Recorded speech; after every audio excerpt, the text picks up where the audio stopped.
Well, welcome back to the shop build. Today and probably the next couple days, we're going to be working on sleeves for our power, our septic, and our water. And also there's another sleeve that we got to put in our foundation for our drain. So there will be a perimeter drain on the inside. And that's mainly going to be to get me through the winter, is mainly what it's going to be for once I got a slab on it. Not really going to be needing it, but it'll be there just in case. So the first thing that I'm going to be working on is my 1.5-inch conduit. It's going to go up into my slab or my stem wall for my power. I'm going to have a 100-amp sub panel that's going to go here in the shop. That's going to feed the shop and the guest house. Okay. Then once I get that plumbed up to there and wrap it with some foam, I'm gonna do some work right here. This goes to my septic, this 4-inch line. I'm gonna take this and go from a 4-inch, and I gotta put a sleeve through my footing here. That's what that pipe there, that 4-inch pipe, PVC, schedule 40. And then from here, I'm gonna neck down to 3-inch. So that 3-inch pipe will go through that 4-inch, and it'll just be a sleeve. So if I need to, for some reason, pull it out, put something new in, then that's what that sleeve's there for. So we got that long sweeping 2-inch. That's for a PEX pipe for our water. Which is gonna go, there's a wall, that imaginary wall over there. Well, I'm gonna run that 2-inch long sweeping. It is a schedule 40 for PVC for electrical, but in this particular case, it's just a chase for running that flexible PEX piping up through that. If I get a hole or something happens to it, I can always pull it out and put a new one right back in. So that would be the benefit of that. So first step, I'm gonna get my electrical going. So I brought this 1.5-inch pipe right here, goes over near where my meter's at, and it goes inside and goes into my electrical panel that's on the inside there. So but anyhow, that's what I'm gonna start working on. So I'm gonna go ahead and get started. 1.5-inch PVC, schedule 40.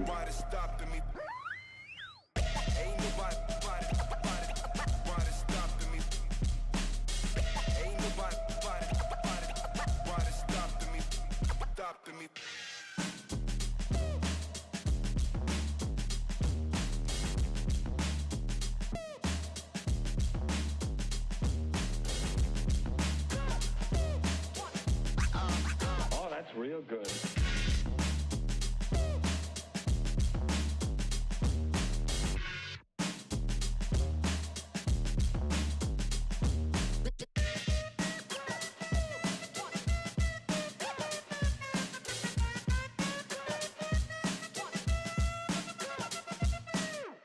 Ain't nobody stopping me. Ain't nobody stopping me. Ain't nobody stopping me. Ain't nobody stopping me.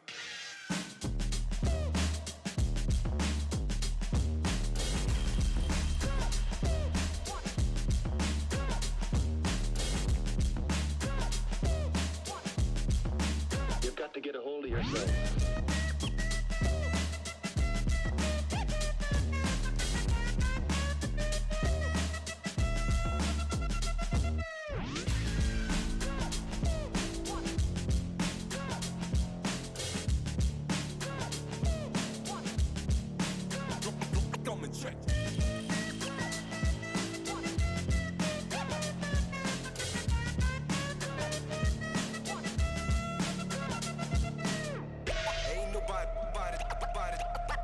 Stopping me. Ain't nobody stopping me. Ain't nobody stopping me. Ain't nobody stopping me. Stopping me. Ain't nobody stopping me. Ain't nobody stopping me. Stopping me.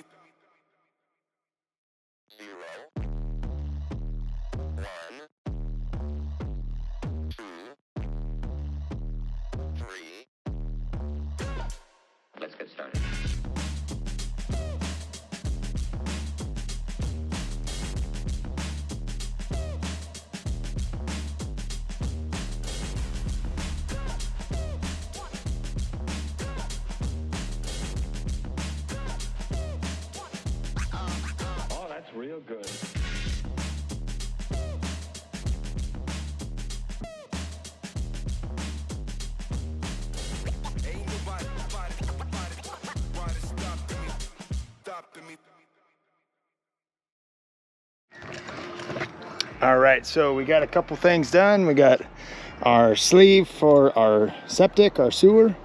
So we got a 3-inch right here with a clean out. That's gonna go up here into the sidewalk, or I might end up changing and putting another one on the inside of the shop so that I can get rid of this and not have one in the sidewalk. 4-inch to a 3-inch long sweeping T. Okay, and then a 4-inch sleeve. So I'm taped on each end. It'll get poured, and then I'll run one long pipe going all the way through, connecting the two, rather than having a connection inside the pipe. Right? That's something you don't want. So I got my power done. I wanted to make sure that the upper part of the wall is going to be a 6-inch wall. So I wanted to make sure that from the center to this outside edge is 3 inches. So that's there. Also, I got a door right here. It's 4 foot off the outside edge. So I wanted to make sure that I was in between there, and then also laying out from the outside in 16 on center. That's my studs, 16 on center, and you know, just not being right where a stud's going to be either. So that's a great spot for where the electrical panel is going to be. So, and now what I got to go finish up is over here on the side is a foundation drain. So I'm going to have a 3-inch sock drain going around the inside of the perimeter as well as the outside.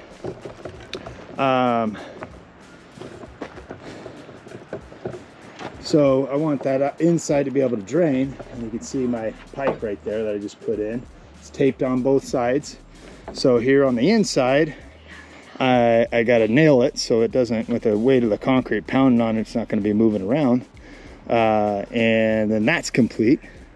And then the last thing I got to work on is a long sweeping 2-inch pipe. So there's my long 2-inch. I got a long sweeping 2-inch over there. I got a wall that I laid out. It's going to go right here, and I need that long sweeping to come up somewhere in here, but inside that wall right there. What that's going to do is allow for that PEX pipe. I want to make sure that pipe is down at least 2 feet below the surface for freeze and that sort of thing, and expansion, contraction, that sort of thing. My water line is going to be over here, kind of where that tarp is, and where I'm going to eventually, after I pour all this, I'll dig that up, make a trench, and tie it into right here. So, and then I can run my PEX pipe. That'll be like a 3/4 inch PEX pipe. Out there, my pipe is underground. When I built the house, is a 1-inch PEX pipe. So, yeah, keep going.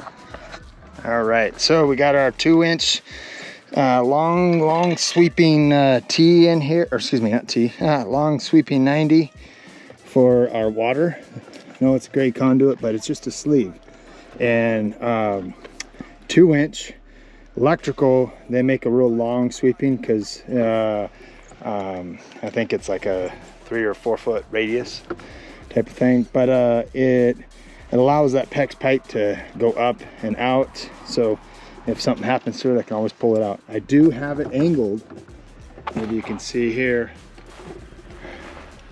So I have it angled going that way, so eventually it's going to tie in with my water over there. So that's partly. Also having each side taped, and I have it dug into the side just a little bit, so when concrete comes around it, that little wood stake right there is going to stay, so it also helps me locate it later where it's at. So each end, so it doesn't get any concrete in it, you know, make sure it's nice and taped, and that sort of thing. So down at the bottom of footing, plenty, I have lots of depth, plenty of depth there for as far as below grade for frost. In our area by code is only 12 inches. So, but in this area, it's best to be at least 18 inches down because of the amount of clay that's in it for drying out, expanding, contracting, and that sort of thing. So as far as that goes, our sleeves are all in for our footing and then for our foundation. And so power, sewer, water, and then also perimeter drain. So we're all good there. We don't have any others at this point. So things that's left on our foundation is I got to add a 2x6 going all the way around the perimeter to make this 8-inch wall transition to a 6-inch wall up here on top. So let's finish that and go from there, and then we're going to be ready for rebar. So, well, that just about wraps it up for this one-sided one side of this form, the set side of my foundation wall. You can see we got our 2x6 with our little rips on it to shim it out 2 inches. That makes our 8-inch wall a 6-inch wall up here on top for the slab to tie into. So rebar is going to be tied right up against it, and when this gets removed, rebar will bend over into the slab. So I got all my block outs done to keep the concrete out of where the pipe sleeves and that sort of thing are. You can see, like right here, making sure there's a lot of pressure on those. So I got a 2x4 on the back side, kickers down low, kickers up high with a 2x4. That's a small solid plywood, so I got it all equipped like that, and as well as the inside. So I'm trying to keep concrete out of that area and out of this area and that sort of thing. And then as well as I got one over on that side, so we're looking pretty good, pretty solid right now. So hopefully you learn, hopefully you got something out of this this one side. This is the process. So the next step is installing the rebar and then button it up. So, and of course anchor bolts up on top. So and pouring some concrete, hey, and just keep on going. So all right, well, that's it. So hopefully you enjoyed, and like always, be safe when you do anything like that. Wear all your proper PPE like I try to do, so and like I should do. So all right, I'll see you next time on the next one.